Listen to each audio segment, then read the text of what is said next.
நேற்று இரவு 3 அல்லது 4 மணி இருக்கும். என்னுடைய லைப்ரரி இன்சார்ஜுக்கு மெசேஜ் அனுப்பி இந்த மாதிரி ஒரு குறிப்பிட்ட தமிழ் புத்தகம் படிக்கணும், எடுத்து தேடி கண்டுபிடிங்கன்னு மெசேஜ் அனுப்பினேன். அவங்கள மெசேஜை பார்த்துட்டு எத்தனை காப்பி வாங்கணும் சாமின்னு கேட்டாங்க. இல்லை, நம்ம லைப்ரரியில் இருக்க எடுத்துகிட்டு வாங்க. கொஞ்சம் நேரம் கழித்து கண்டுபிடிச்சிட்டா எங்கே கொடுக்கணும் சாமி? கோர்ட்டியாலில் கொடுத்துருங்க. கொண்டு வந்து அதை படித்து முடிச்சுட்டு தான் இப்போ இறங்கி வர்றேன்.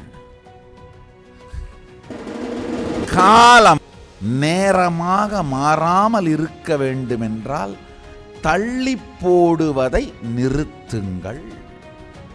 புரிந்துவிட்ட ஒரு சத்தியம் வாழ்க்கையாய் மாறும் வரை அதை நோக்கி செயல்பட்டு கொண்டே இருப்பவன் சந்நியாசி. அவனுக்கு காலம் வாழ்க்கை, நேரம் வாழ்க்கை அல்ல.